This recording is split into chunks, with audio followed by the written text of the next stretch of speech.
Hello and welcome to another episode of Bare Bones Wargaming, a show with no bells, no whistles, no frills, just a man, a camera, and his game. This episode, before we talk about the game, just want to say, after kind of looking at things, talking with my wife, kind of analyzing, organizing, decided I'm going to try and do maybe one episode a month. Probably something that's not overly complicated, something that's fairly straightforward to do. I haven't done a playthrough in a long time, but I'm going to go ahead and do this one for you guys, because this is a game that literally just came out about a week or so ago. Worthington Games got a huge shipment, no lie, a huge shipment of 11 games that they were either had new printing or reprinted. Of those 11 games, I had 5 of them ordered. The one you see here before you, which we'll talk about here in just a moment, but also the 1944 D-Day to the Rhine, and also the new Civil War Brigade series they've been doing, which they started with the Antietam.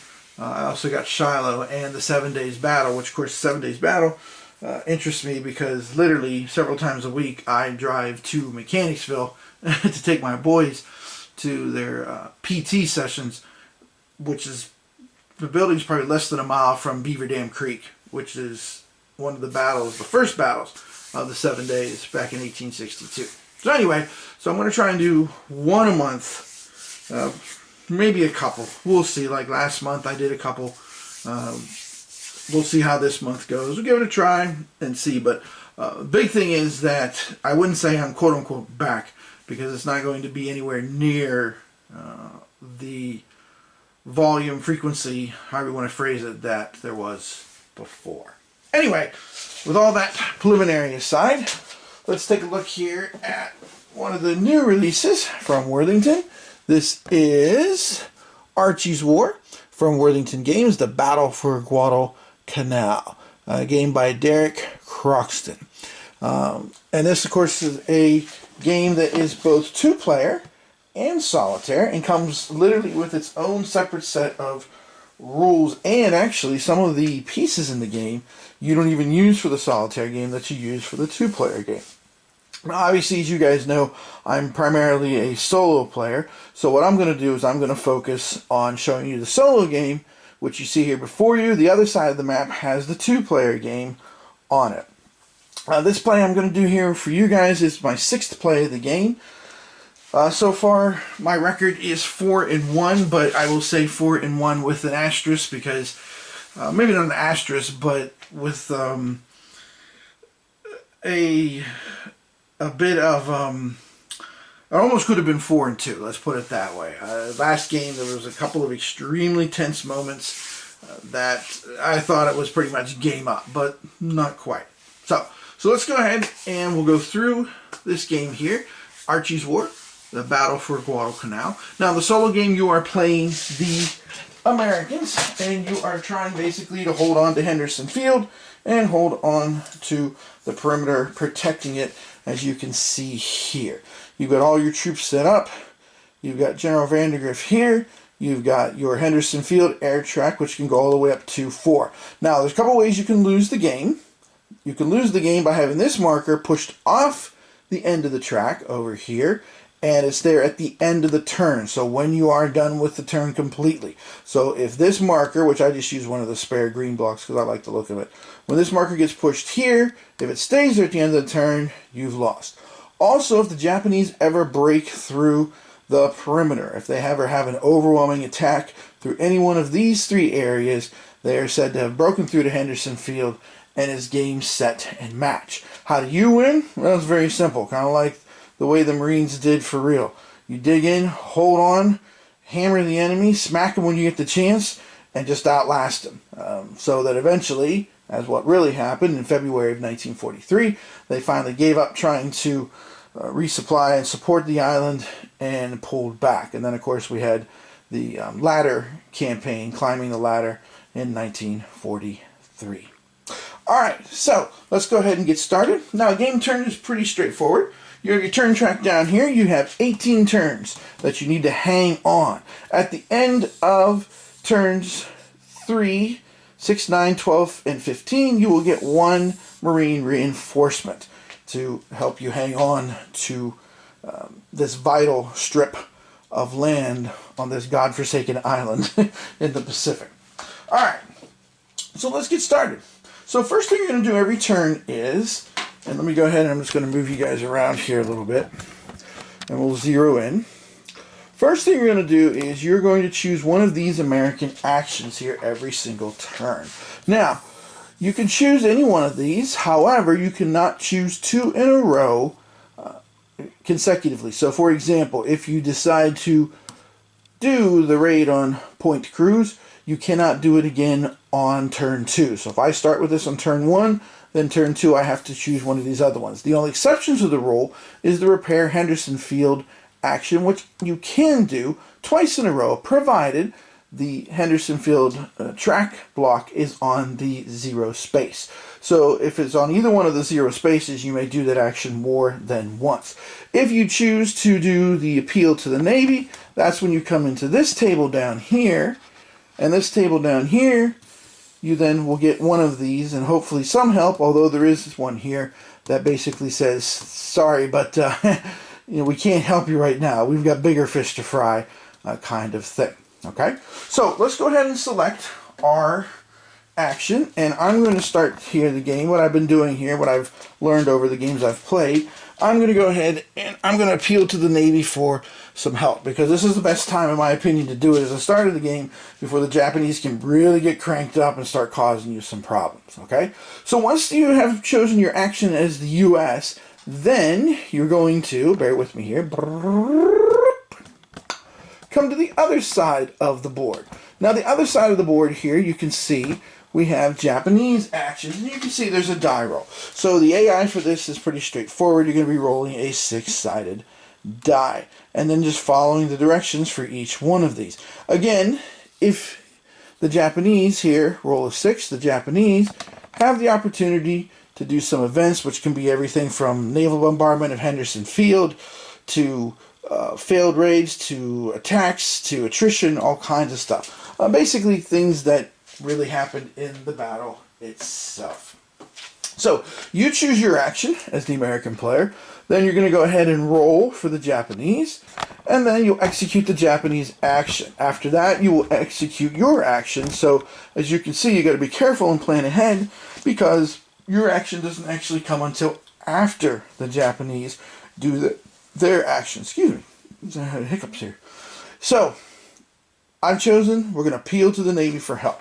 But first, we got to find out what the IJA is up to. So let's see. So we're going to roll a die, and it rolls a 2. So the Japanese are going to attack Coley Point. Now, Coley Point is over here.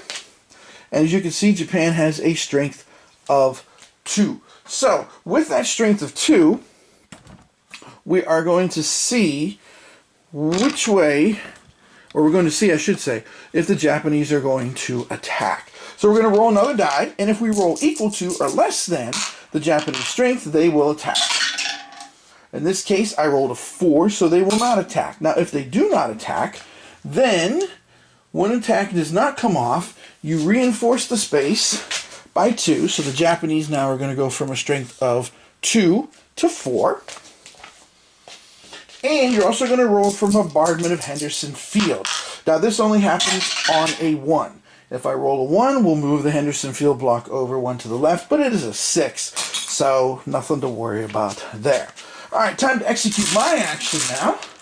So I've chosen to appeal to the Navy. So let's see if the Navy can help me out. Now, of course, the thing I really want is a 4 here, because a 4 will give me the CBs, and the CBs will help me get Henderson Field up to snuff, if you will. And it's a big, big help as far as an event goes. So, let me see. What did we get here? Sorry, I lost the die. Trying to find it. I rolled a 3. Okay, reinforcements. So, didn't get my CBs, but I do get to add 1 Marine strength value to any one location or to the reserve. So I'm going to go ahead and put some Marines up here on the front line at Bloody Ridge to oppose the Japanese that are located there. Now, once all that's done, at the end of every turn, the player, you guys of course, us if you will, you can shift forces around anywhere here around the island that you wish, from one point to another. There's basically no limitation on it. You can go ahead and shift your people around, and basically so you can, like you really would have done, shift your forces around to deal with a threatened perimeter. So, I mean, I could take some of my troops from the reserve right now if I wanted to, and shift them over to here, because clearly Coley Point is more threatened with the 4 as opposed to the 2s here on Point Cruz and Bloody Ridge. But I'm going to sit still and just leave it be for the time being and not shift anybody around, and we'll move on to turn 2. Now, again, I cannot choose 2 actions in a row, again, unless it's Henderson Field and it's a 0. So what I do is I just take this little green gem die and I mark it down here to show me which action I took last turn so I don't forget. Again, being a solo player, being a dad, sometimes you get called away from things and stuff. So I like to have little devices like this to help me remember what I was doing, what I was up to, and such. Alright, now since Coley Point is the biggest threat, I'm going to go ahead and choose the Raid Coley Point action this turn. But again, remember, the Japanese will get to take their action first. So this turn, the Japanese roll a 1. The Japanese are going to try and hit the other end of my perimeter. They are going to try and attack Point Cruz. So once again, we'll roll a die. It is a 5, so it is not less than or equal to. So again, the Japanese are going to reinforce Point Cruz. So now I got some serious issues going on here. So now that will go up to a 4 as well, which is not boding well for the future. And their bombardment of Henderson Field, just failed. It is a 2. Alright, so now I'm going to go ahead and raid Coley Point. Now when you raid Coley Point, it's pretty basic. You just roll a die and consult the damage table down here. And find the result and see how much, if at all, you reduce the Japanese defenders there. So we'll launch our raid. We rolled a 3. Not bad. It reduced them by 1. So we're going to go ahead and knock that down from a 4 to a 3. Alright? Alright, again, I can shift troops around on my perimeter if I want to. I think I'm still happy with things, even though Point Cruz is looking a little ominous over there. So I'm going to leave that be, and we'll move on to turn 3. Alright, again, I'm going to mark Coley Point to remind myself that I already chose it. So obviously now I think I should probably raid Point Cruz. So let me go ahead and I will do that one. And obviously here at some point I'll try to show you every single action, which means there isn't that many. I mean, again, this is, it's not a really complicated solitaire game, but like a lot of Worthington games in the last year, in my humble opinion, they have created a lot of games that are very straightforward, simple without being simplistic, but give you a good feel for the event, have a nice grounding in history without having a page, like a rule book that's like 30-some pages or something. That's just my personal opinion. And as I've gotten older, I've been inclined more to games that give me that feel, like Tarawa. I'm a huge fan of Tarawa 1943. And also, you probably can already start to guess, I've been enjoying this game as well since it's the 6th time I've played it. So, but I've been moving towards those kind of games. So, alright. Let's see what the Japanese are up to this turn. This turn they rolled a 3, so Bloody Ridge, which is down here. Now the Bloody Ridge one is a little more complicated. You're going to roll a die, and if it is less than or equal to the strength there, -2, they would attack. Okay? Now, -2 on the strength would be 0, so it's superfluous, so they will not attack. So once again, they will beef things up to a 4. And they're going to bombard Henderson Field with artillery. Provided I get it into the dice counter, that is. And this time they missed again with that. They rolled a 4. So Henderson Field so far is at least, I don't have to worry too much about that. Because remember, if that block goes past the end of the track on the left, then we lose the game. So far, so good. So now I'm going to raid Point Cruz. Hopefully I'll have as good a result as I did last time. We shall see. well, just as good. It was a 3. So I reduced them by 1. They are now down to a strength of 3. And again, I could shift my perimeter around if I want. And since this is turn 3 here, and again, there's a little Marine Corps symbol there. I get 1 reinforcement. So I can place it wherever I want. And obviously, I want to try and strengthen my perimeter here. So I will go ahead and place it there to reinforce those guys. And we're on to turn 4. So I move my marker to remind myself that I've already chosen raid on Point Cruz. Let's try and fix Henderson Field. We'll go to Henderson. Well, maybe I should try to... No. Boy, there's a lot of threats on the perimeter, huh? Let's try to repair Henderson Field. We'll go with that this turn. See what the Japanese are up to. So I'm going to choose repair Henderson Field. Because, as you can see from the track here, as it moves along, you get more air strength from a value of 1 all the way up to a value of 4. That will come in handy when we get to combat, which we should be getting closer to, because as you can see, the numbers are going up on the Japanese strength. And of course, since it is always attack comes if a die roll is equal to or less than the value, the closer you get to 6, the more likely you will, well, eventually at 6 you will have an attack. So, let's see what those Japanese are up to. It's a 3. So again, Bloody Ridge. Now, this time, the strength 4 minus 2 is 2. So let's see. Oh, it's a 6, so they did not attack. But Bloody Ridge now is about ready to explode. There are 6 Japanese troops sitting on Bloody Ridge. Okay, we got to address that problem next turn for sure. Alright. Now, I'm going to try and repair Henderson Field. Now, without the Seabees, it's a 1 through 3. Now, if you manage to get the Seabees event, then you would put a block here in this part, and that will actually increase it to a 1 to 4 for success. So, I don't have any Seabees, but I did roll 1, so that's good news.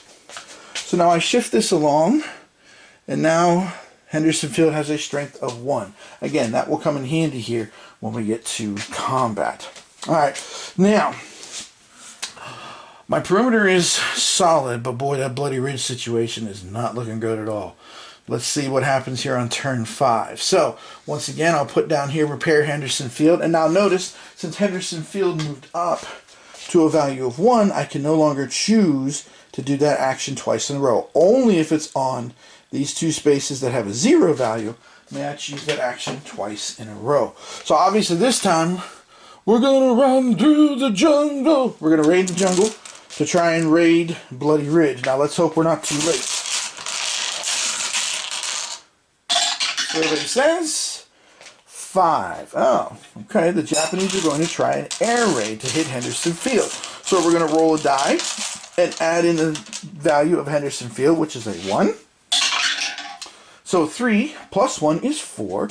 So if it is a 1 through 4, then the airfield is damaged. So unfortunately, that drags Henderson back down to a 0. Now, good and bad, because again, remember, we don't want Henderson to get pushed off the track, but at least they didn't attack from Bloody Ridge, which would have been a serious problem right now.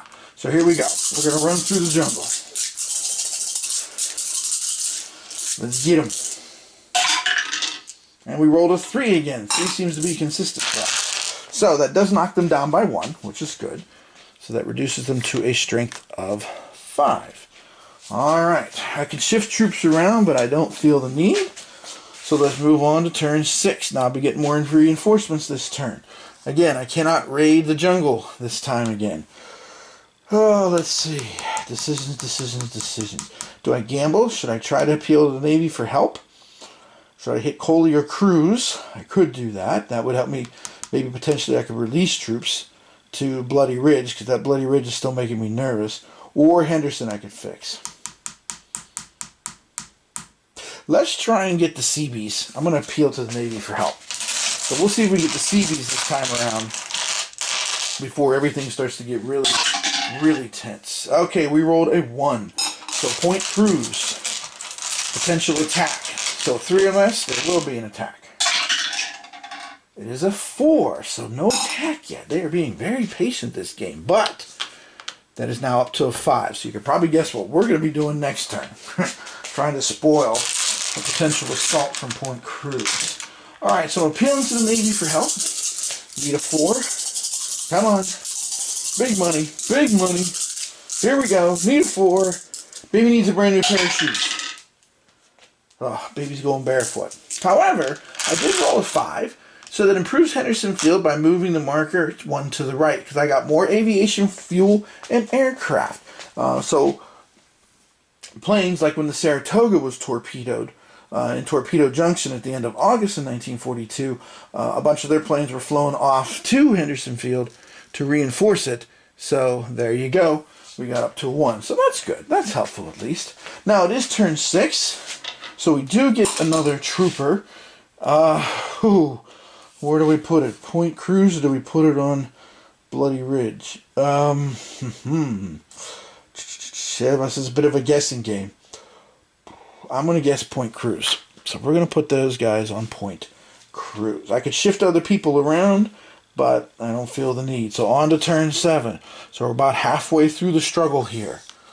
Alright, obviously now I need to hit Point Cruz this turn. I need to raid it, so we're going to mark that there. And again, let's see what the IJA is up to, what their ideas are. At 2, so they're actually attacking, potentially, they may attack from the other end of the island at Coley Point. And we have our first attack. I rolled a 3. 3 is less than or equal to the value. So, now, here's how you do an attack. It's pretty straightforward, really, for the most part. Although there's still elements of chance, which, again, I like. The combat is not deterministic, but it does follow a certain formula, but there is an element of chance to it. And of course, the nice thing here is that once you get the hang of this, everything's on the board. So down here, we have attack sequences. Now, the Japanese have 2 different ways of calculating, depending on whether it is from Point Cruz or Coley Point, or the attack is being launched from Bloody Ridge. So, Japanese strength. Well, let's see what their strength's going to be. First of all, front strength. That's a 3.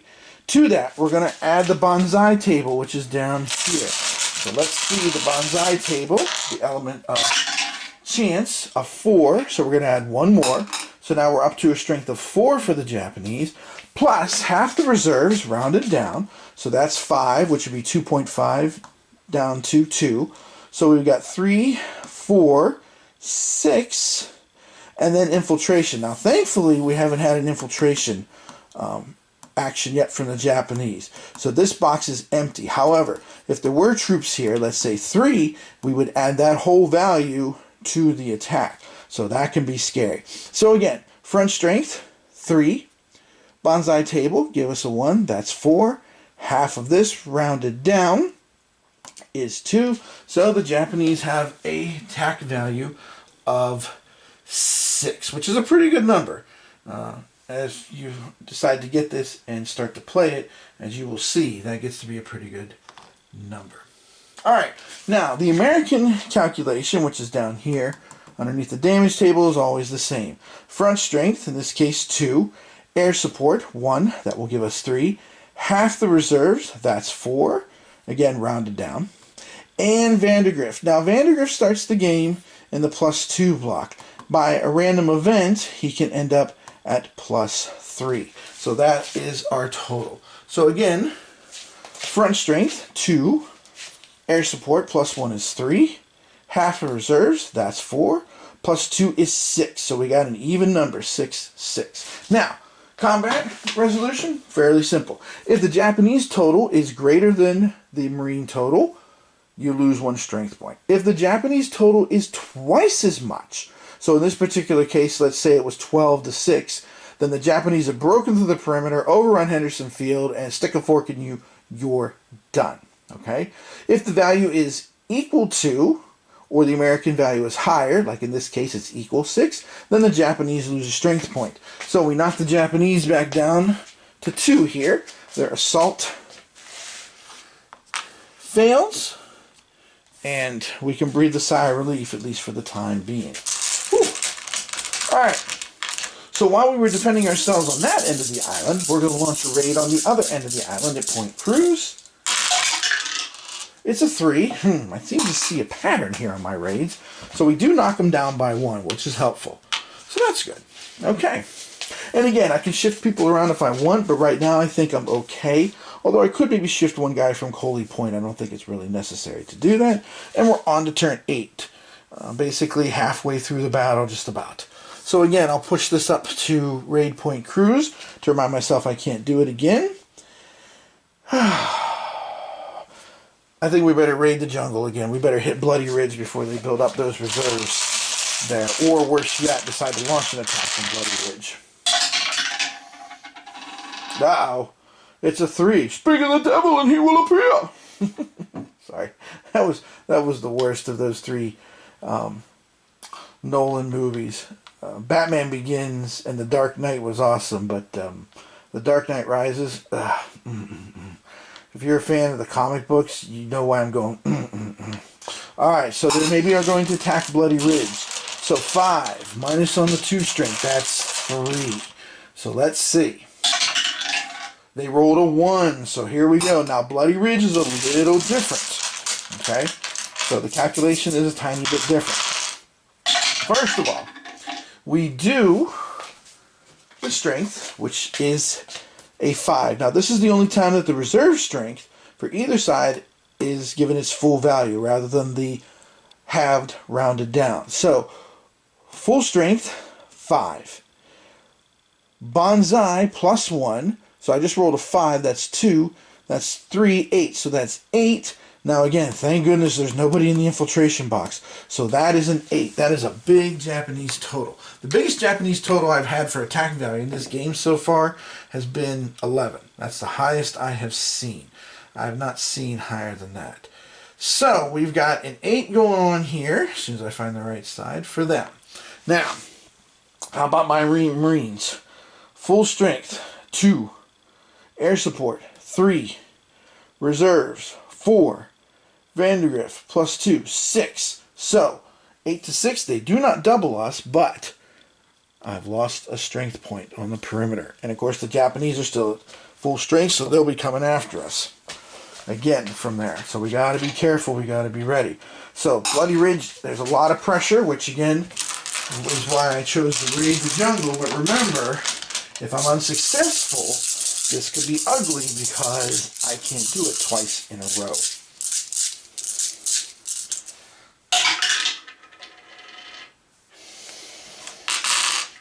So we raided Bloody Ridge, right?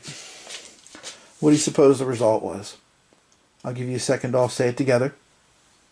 That's right, a 3. So we did reduce them by 1, which is good. Alright, awesome. Okay, now, I am going to move troops around. I'm going to pull my one guy out of the reserve here and put him on the front line. Whew.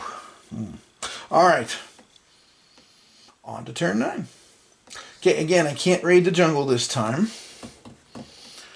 I probably should try to raid Point Cruz. I'm tempted to fix Henderson, though. But I'm also tempted to try to get my Seabees, because I'm going to get a reinforcement this turn. I'm going to appeal to the Navy for help. I'm going to be bold. Fortune favors the brave. Let's see. Of course, they also say that God looks after fools and babies. So, who knows? Alright, the Japanese have rolled a 2. So they could be attacking from Coley Point this turn. It was a 5, so no dice. But they will reinforce. So now Coley Point is up to a strength of 4. Which of course means we're going to have to address that problem here. So again, you can kind of see already here, as we're almost halfway through the game, that there is a nice level of tension here. Because when you look now, my entire perimeter is 4 on every single side. And again, if this infiltration box had some troops, but that is one of the Japanese actions, whew, I'd really be sweating at this point, because that infiltration box could really make a huge difference in the game. Alright, I'm appealing to the Navy. Come on, Navy. Don't let me down. Frank Jack Fletcher, where are you, man? 3. Reinforcements. Oh, okay. That's not bad. I can add 1 Marine to a location or reserves. I'm going to go ahead and bring 1 up here to the reserves, I think. Yeah, I like that idea. We'll put them in the reserves. Now, I also get 1 because it is one of those Marine symbol turns. I'm going to put it down here at Bloody Ridge because, again, if we get attacked from Bloody Ridge, that's the full reserve strength coming at us. Okay. All right. So, that's it. That's all she wrote. On to turn 10. So I can't appeal to the Navy. I got to hit one of these areas. Let's try and hit Bloody Ridge. Let's raid the jungle, because that's also their reserve. So it also can make a big difference as well. Alright, the Japanese action is a 3, Bloody Ridge. So 4 minus 2 is 2.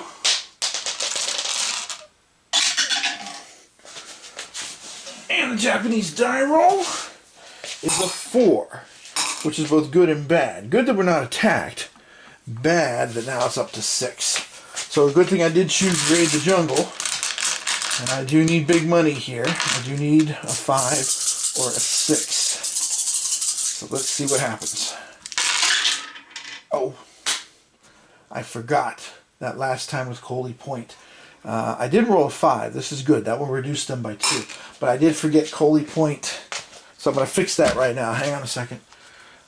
Remember, every time if they don't attack, and sometimes it's very easy to forget this, if they don't attack, you do have to roll for an artillery strike. On Henderson Field, it was a 3. Only a 1 will do it unless the Japanese get their special event, which is heavy artillery, then it's a 1 or a 2. So far what I found in the game is that's the easiest rule to forget, so don't forget it. Alright, so our raid, our run through the jungle, to quote CCR, worked out quite well. I don't feel the need to shift anybody, so we're on to turn 11. This one goes to 11. Alright. Okay, well, can't attack Bloody Ridge. I could patrol because kind of overdue. Now patrol is an action. You know what? I'm just going to patrol. So that way I'll go through it with you here in a second. That's the only action we haven't done so far. So let's see if the Japanese will oblige us by taking the action that patrol is designed to deny.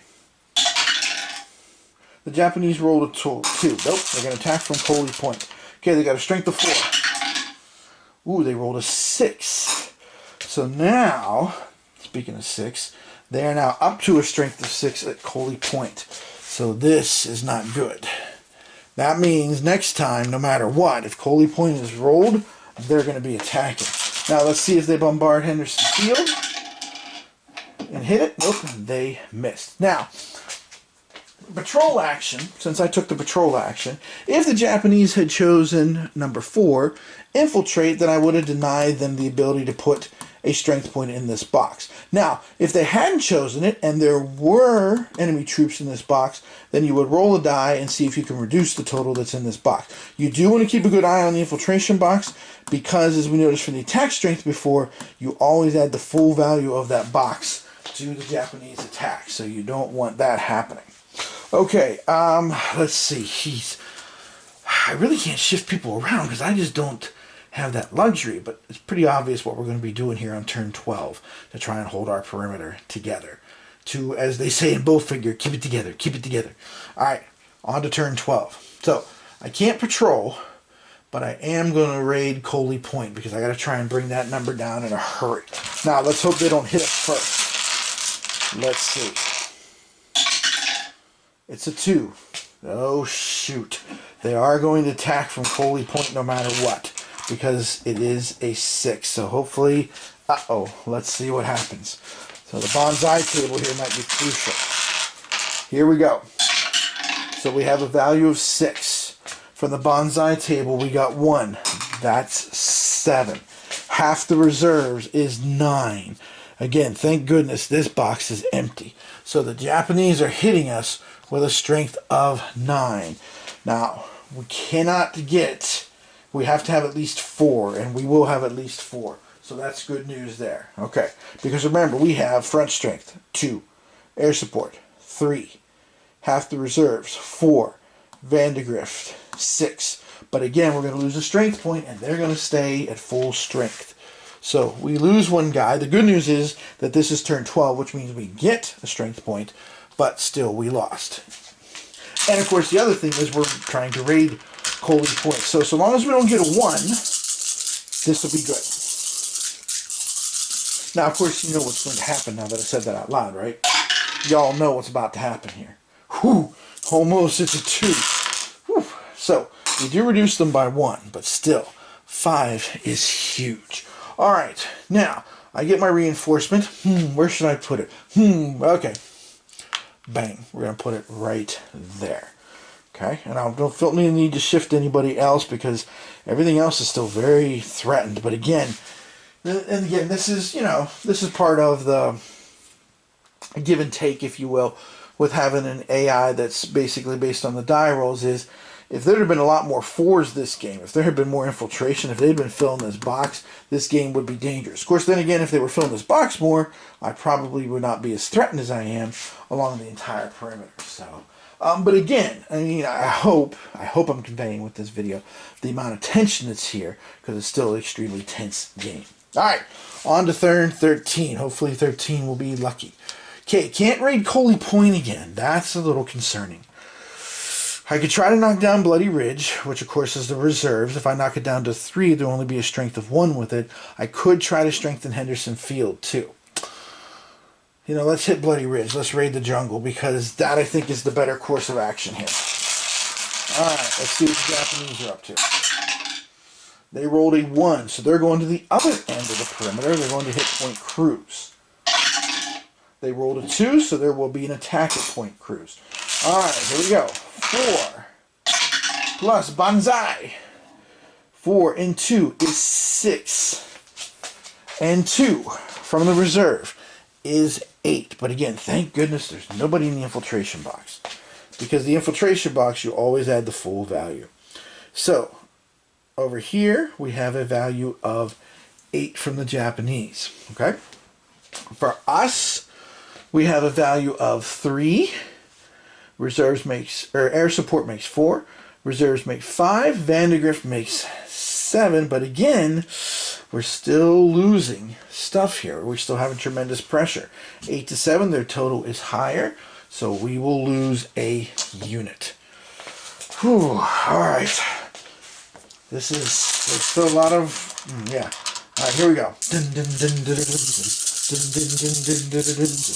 Alright, let's raid the jungle. 2, dang it. Good news and bad news on that. Good news is, at least we reduced it by 1. Down to 3, which, remember now, if it's not an attack from Bloody Ridge, instead of 2, now there'll only be a value of 1. So that's helpful. But still a lot of pressure going on here, but we don't have to hang on much longer. Nope, don't have to hang on much longer at all. On to turn 14. So we can't raid the jungle. I better hit Coley Point, though, because there's a value of 5 up there.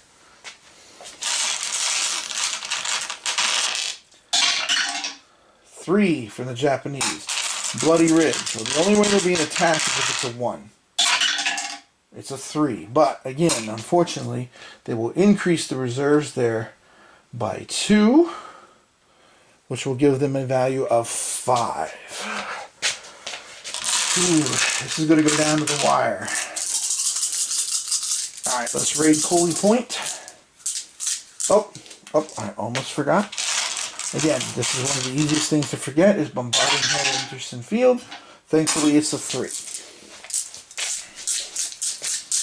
Okay, Coley Point is a 6. Yes! So that reduces them by 2. So that will drop them down to a 3. Whew. So that'll take some pressure off Coley Point. That's good news. Alright. Don't feel the need to shift my people around, though. I'm happy with the situation we have right now. So let's move on to turn 15. Hanging in there, hanging in there. Alright, can't hit Coley Point. I think I have to go back to raiding the jungle again, because we got to keep that number down. Alright, let's see what the Japanese do. It's a 5. They're going to launch an air raid. Okay, so die roll. +1. 6 plus 1 is 7, so nothing. If it had been a 1 through 4, Henderson Field would have been reduced. So actually, it's a bit of a break for us, thank goodness. Because there's been a lot of pressure so far here in the game. Alright. Now we are going to raid the jungle. I rolled a 3 again. So that will drop him back down to a 4. Okay. Alright, we're almost home. We do get a reinforcement. I'm going to put that over at Point Cruz for right now, because that's the other area that's threatened pretty badly. I'm not going to shift anybody else around. Turn 16. Almost making it. Almost wearing them out. This time I think I'm going to try and repair Henderson Field. Well, that only takes it up still to a 1. I don't know if that's really worth it. It probably isn't. Let's attack Point Cruz instead. Because that seems to be a better idea. More bang for my buck, if you will. Alright. Let's see what the Japanese are going to do. A 1. They're going to attempt to attack from Point Cruz. They rolled another 1, so they will attack. So, 4 plus the bonsai table. 1. So that's 5. Reserves gives them a 7. So they have 7. We have 3, 4, 5, 7. So this time they will lose the strength point. Because remember, if it's equal to or greater for the U.S. total, they lose a strength point. So boom! Goes the dynamite. And also, I go, phew, because now I feel like with only 2 turns left to go, I think we're going to be able to outlast them this time. So we're attacking Point Cruz, speak of the devil. It's a 5, which is awesome. That's the value of 2. Reduces them to 1. Okay. Alright, now, I'm going to shift one of my guys here to Coley Point, because Point Cruz is down to a value of 1, so the chances of them attacking and being successful are extremely slim over there, so that's good. 17, almost done. So can't raid Point Cruz. You know what, I'm going to appeal to the Navy for help, see if I can get some artillery. That would be really good right now. Alright, let's see what the Japanese can do here. They're almost out of time. They rolled a 2. Coley Point, possible attack. Let's see. It is a 3, so it is going to be an attack from Coley Point. So 3 plus 2 is 5, 7. So they have 7 again. We have 3, 4, 5, 7. So again, it is an equal value. So we will reduce them by 1 down to a 2. You are down by 1, boy! To quote the genie.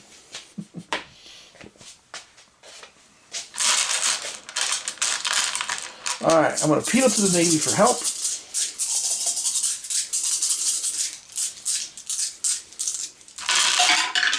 I rolled a 2. Airstrike versus enemy position.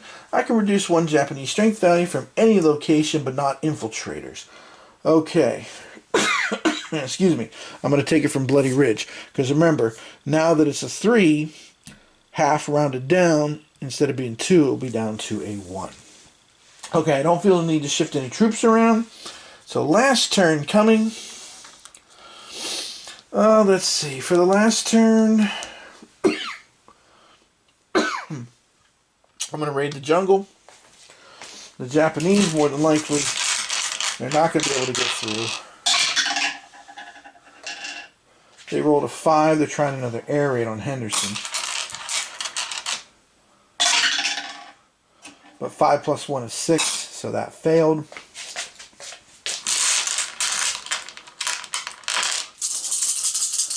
And of course, I'll just finish this out, although obviously you can tell I've won already.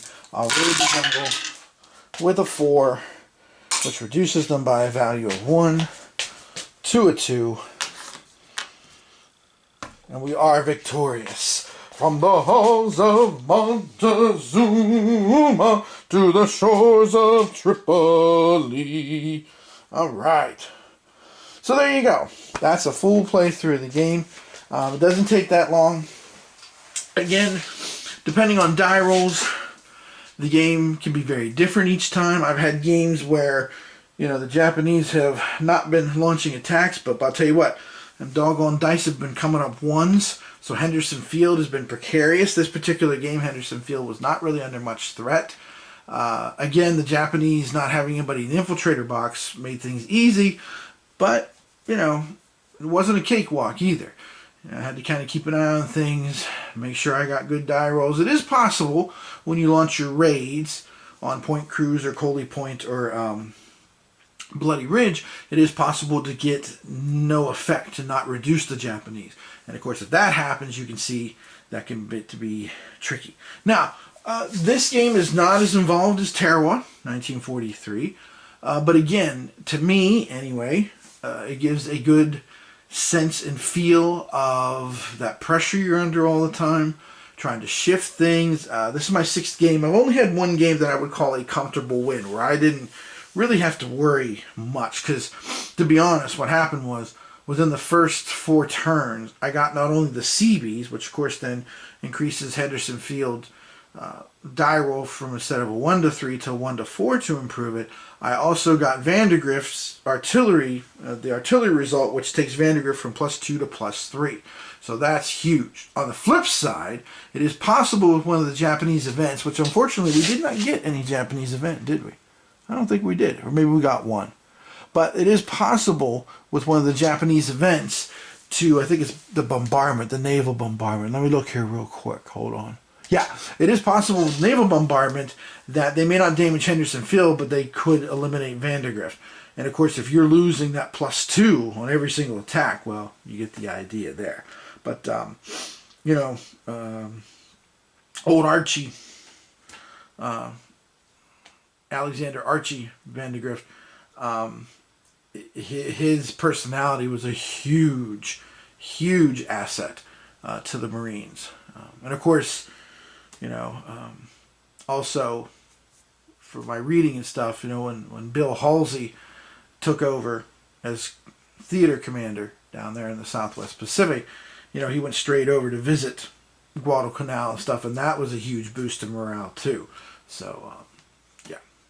So anyway, again, if you like that kind of game, if you like Tarawa 1943, if you like Islands of the Damned from Against the Odds games, or I would put this game in the same category as like Brave Little Belgium, the game about Poland also from Hollandspiel. The name escapes me at the moment. But if you like those kind of games, then I would definitely say pick this up. Because again, you know, if you want to play a game on Guadalcanal and you don't want it to be too complicated, too involved, then I would go ahead with this. Now again, there is a 2-player version of rules, and I'm just looking here real quick for y'all. But the 2-player rule book is only 7 pages long. But again, you have actions you can do. In the 2-player game, the map is different, for one thing. It's the other side of the board. And there's also actions that you can choose as the players. There's special abilities and stuff, like air support, amphibious assault. The Japanese have the same kind of thing. Attrition, resupply, major bombardment, minor bombardment, because of course coming down the slot and blasting Henderson Field was crucial. It's interesting because, you know, sometimes when I've studied this campaign, I've been like, man, why in the world did they always seem to pull up at the last second? It was like they got there, and you know, one time they had a chance to really plaster Henderson Field, like 3 nights in a row or something. Another time they had a chance to catch some transports, but they took off after fighting a little bit when they got kind of beat up a little bit. And I think I finally found the answer to that. I've been reading, what's the author's name? I think his last name, hold on a second, because I have both of his books. I've had these for years on my shelf, and I'm just getting around to it. Yeah, Wilmot. I've been reading his Empires in the Balance. And his book is very interesting if you're interested in this and you haven't read it, because it is very detailed from the Japanese perspective. It basically is trying to view the entire Pacific conflict through the Japanese eyes. Now, the second volume goes all the way up through Midway, which is unfortunate. He never did finish it off by writing a 3rd volume. But anyway, but one thing that is interesting, and this is kind of get back to the point I was trying to make here as I wrap up this video. My point is that the Japanese tradition, naval tradition, was to only use their naval units in smaller groups to kind of husband the whole fleet for the decisive battle, the grand battle, the huge battle. So when they only sent a little bit of support out at a time. Like, for example, when they sent Carrier Division 5 with the Shokoku and Zuikaku for the Port Moresby operation, which of course resulted in the Battle of the Coral Sea, that was kind of following doctrine. You don't risk more than you have to. You want to save the fleet. So you're basically, from their perspective, the whole thing was focus on limited objectives, like trying to bombard Henderson Field, but don't risk too much. So if it gets a little risky, it gets a little dicey, you pull back because you want to save the fleet, to concentrate it for this down the road, still to come, from their perspective, it will come, decisive battle, which of course never did quite materialize. Or I should say, by the time it materialized, that you could argue that decisive battle, I guess there's two ways you could argue it. You could argue it almost in two phases: the Philippine Sea, aka the Great Marianas Turkey Shoot, and then of course Leyte Gulf would be the other one.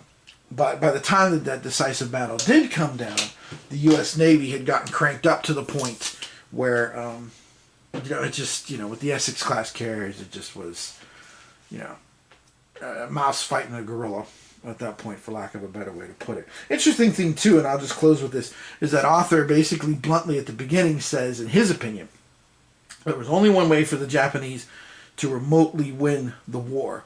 And the only way to win would have been after their initial conquests in early 1942, going down to the Indies, Rabaul, not even going into the Solomons, and not even going to Port Moresby, but instead, Moresby. I do that all the time. I don't know why I call it Moresby.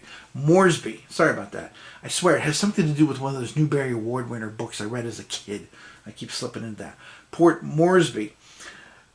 After they grabbed all that, in this author's opinion, the only way for them to have won the war was basically to have defended all that, said to the United States, come do your worst, come get some, and took the bulk of their forces, went into the Indian Ocean, pushed on India, and gone into the Middle East and grabbed the oil there. Because, that's what Japan needed more than anything else, was the oil. And, of course, that would have been a crippling blow to the British vis-a-vis the Germans. So, anyway. So it's an interesting thought. It's actually been a very good book. So if you have not read his book, I'm assuming the second one is going to be as good as the first one has been so far. I'm like 90 pages in, somewhere around there, 100. It's been very good. So, all right. So there you go. There's Archie's War, the solo version of the game. The latest offering, or one of the latest offerings. Like I said, they just had a shipment of 11 games come in. That's just, wow. It is the latest offering from Worthington Games. And again, I do recommend it. This goes in the same category of those games I mentioned before. It gets my 3F rating, fast, fun, and furious. And again, it makes for a nice in-between game. Like, if you're played something really big, or like I get so indecisive about what game I want to play next based on topic, that I'm like, dang, I just want to play something small, so something fun while I try to sort this out. So I recommend this from that, especially from a Pacific Theater standpoint. Faster than Terra 1 1943, but same kind of feel. You get that feel for the pressure and the battle and all of that. Okay. All right. I'm not sure when I'll see you guys next time. That's a good question, because again, I'm kind of I'm trying to stay on the simpler side of things. The one thing I will say I might do more complicated is, and I know I've been teasing this for the last 3 years or so, but in the last month, I think I finally, see, I can't even cross my fingers crossed. I think I finally may have got my carrier game working to a point where I think it works well, and I think actually people might want to play it and enjoy it. It might be fun for more than just me. So if we get to that point, I'm still working on polishing some edges, typing up rules and stuff, making files and things. But if I do get to that point, I will share it with you guys and let you take a look at it and see what you think. So the only other thing I might do coming down the pike, I haven't tried this yet, though, so this is kind of a big asterisk next to this. But this is a game I picked up a while ago, but I haven't messed with yet because I wasn't on a Pacific Theater run. But this game I also need to open. As you can see, it's still in the shrink wrap. That might fall into that short kind of video that I can run through for you guys and show you. So we'll see. I haven't, like I said, I haven't even broken the shrink wrap on this, but you know me in the Pacific Theater. All right, so again, Archie's War. I give it a thumbs up, and this is and has been Tim Korchnoi from Bare Bones Wargaming, saying thanks for watching, and I'll see you again probably next month. To be honest, I'm going to try and do a video a month. 2 at the absolute most, but not more than that. More than likely 1. Alright, as always, thanks for watching. I'll catch you next time.